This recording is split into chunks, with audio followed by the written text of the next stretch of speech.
வெளிச்சம் மறையும் முன் ஒரு கண்டுபிடிக்காத உலகத்தில் சாகசம் தொடங்கியது. திரும்பி வர முடியாத பயணமாயிருந்தாலும் பூமியை பாதுகாப்பதுதான் அவர்களின் மாறாத கடமையாயிருந்தது. ஒளியின் ஆசீர்வாதம் எப்போவும் உனக்கு வழிகாட்டும். போ வீரனே.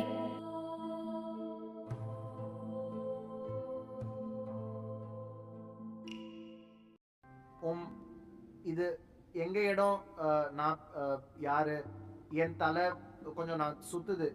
இது ஒரு கனவா இல்ல உண்மையா? ஏய், நீ விழிச்சிட்டியா? சூப்பர். என் பேரு ஹெடி.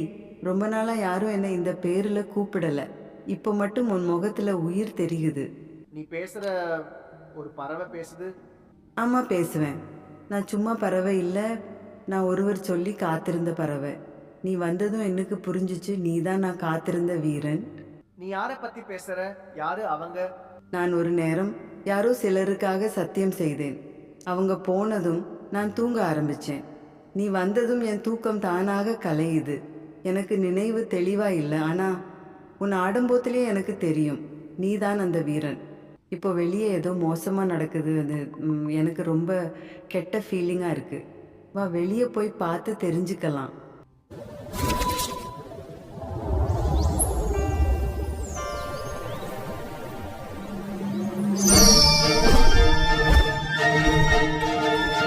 வாவ், இந்த உலகம் இவ்வளவு மாறி இருக்கா?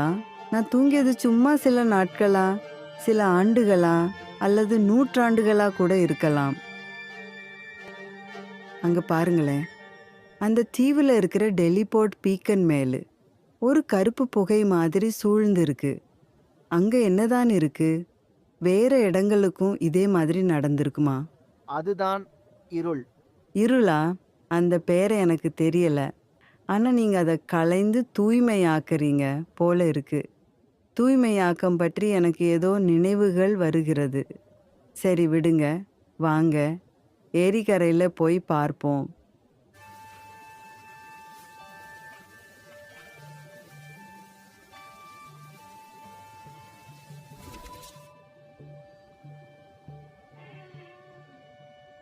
நேரா நீரில் குதிக்காத. அதுக்குள்ள போறதுன்னா தயாரா இருக்கணும். இது ரொம்ப அபாயமா இருக்கு. நாம் அந்த தீவுக்கு போகணும்னா வேற ஒரு சேஃபான வழி தேடலான்னு நினைக்கிறேன். அந்த பெரிய மரம் தெரியுதா? அது நல்ல ஸ்ட்ராங்கர் இருக்கு போல.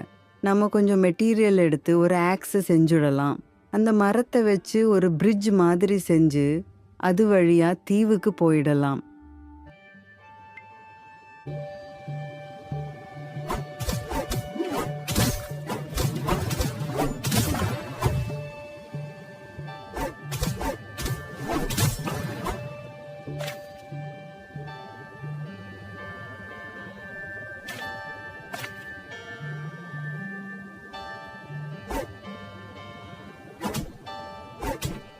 உன்கிட்ட நிறைய சக்தி இருக்கு. இப்ப நீ பாதுகாப்பா அந்த தீவுக்கு மேல போகலாம்.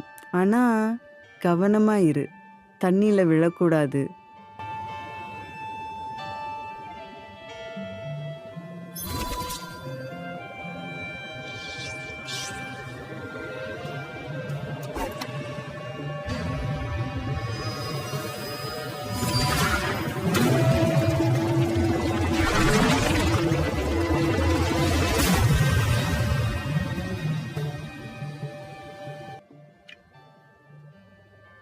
சமீபத்தில் நடந்த மாற்றங்கள் சும்மா இல்லை. நம்ம இருவரோட சக்தியும் சேர்ந்து ஒரு பெரிய விஷயத்தை சாதிச்சோம். இங்க இருந்த அந்த கருப்பு எனர்ஜி எல்லாமே போயிருச்சு போல. ஃபுல்லுங்க டெலிபோர்ட் பீக்கன் எல்லாமே ஓல்ட் ஸ்டேட்க்கு திரும்பி இருக்கு. எரிக்குள்ள தண்ணீரும் இப்போ சேஃபு தான். இனிமே நம்ம சேர்ந்து நல்லா ட்ரை பண்ணணும், உன்னோட விதிக்காகவும் இந்த நிலத்துக்காகவும். இது முடிவில் இந்த உலகம் பழைய மாதிரி அமைதியா மாறணும். அப்பதான் நம்ம போராட்டம் முடியும். அது இவ்வளோ ஈஸி இல்ல. ஆமா, எனக்கும் தெரியுது. தீய சக்திகள் மோஸ்ட்லி எண்டில் தான் ரொம்ப அதிகமாக ரியாக்ட் பண்ணுவாங்க. அதுக்காக நம்ம இப்போ வரைக்கும் கண்டுபிடிச்சதெல்லாம் நல்லா ஆர்கனைஸ் பண்ணிக்கலாம். அப்படின்னா எனி டைம் நம்ம ப்ராக்ரெஸை செக் பண்ணிக்க முடியும். இப்போவே ரிலாக்ஸ் பண்ணக்கூடாது. இன்னும் நிறைய தெரியாத தகவல்கள் இருக்குது. நான் எந்த நேரத்தில் லேசியாக இருந்தால் நீ என்னாலே விட்டுறக்கூடாது, நல்லா புரிஞ்சிக்கோ. அதுக்கப்புறம் நான் வானத்துல பறக்கும்போது அருகில கிட்டத்தட்ட சில வீடுகளோட கூரை பார்த்தேன். அங்கேயும் மக்கள் இருக்கிற மாதிரி தெரியுது. அதுதான் கிராஸ்லேண்ட்ஸ்ல இருக்கிற ஷெல்டர் போல இருக்கு. அப்படின்னா நீ இங்க ஒரு ஷெல்டர் இருக்குன்னு சொல்றதானே? ஆமா, எனக்கு நினைவு வருது, இங்க மானிடங்களும் இருந்தாங்க.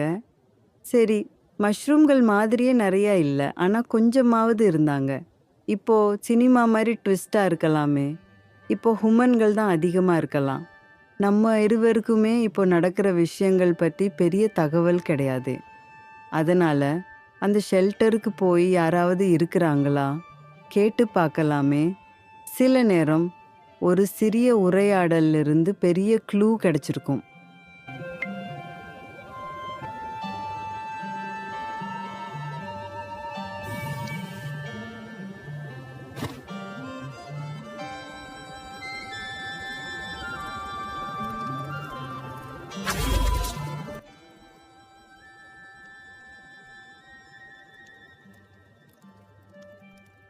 நில்லுங்க.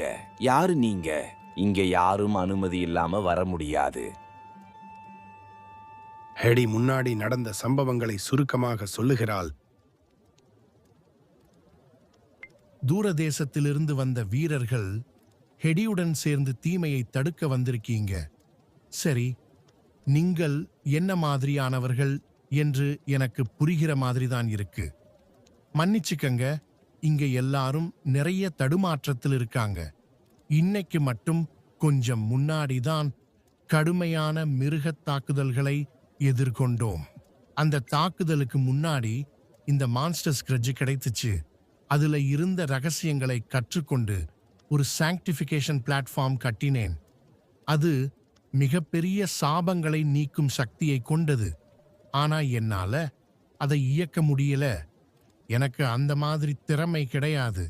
அதனால அந்த பிசாசுகளை தள்ளி வைக்க ஒரு வேறு வழியைத்தான் தேட வேண்டிய நிலையில் இருந்தோம். அதான் எனக்கா இவ்வளோ நேரமா சிரமமா இருந்தது. இங்க இருக்கிற இந்த சாங்டிஃபிகேஷன் பிளாட்ஃபார்ம்னால தான் அது.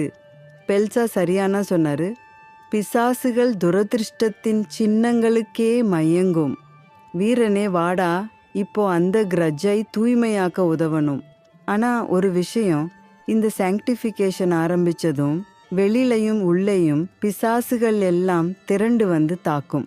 அவங்க ரிச்சுவலை நிறுத்த போராடுவாங்க. நானும் அந்த என்டையர் ரிச்சுவல் முழுக்க மனதை ஒரு இடத்துல ஒருங்கிணைத்தி வைக்கணும். அதனால நீங்கள் தான் பிசாசுகளை சமாளிக்கணும். தயவு செய்து இந்த சாங்டிஃபிகேஷன் ரிச்சுவல் முடிவடைய தடையாக்காதீங்க, சரியா? இந்த கடுமையான போராட்டத்தை தவிர்க்க முடியாது. இந்த ஷெல்டர்ல இருக்கிற எல்லாருக்கும் அது தெரியும். இந்த முக்கியமான வேலை உங்களிடம் ஒப்படைக்கிறோம். வீரனே, ரிச்சுவல் ஆரம்பிக்கிறதுக்கு முன்னாடி பாதுகாப்பு ஏற்பாடுகளை நம்ம சுட சுட செய்திடலாமா?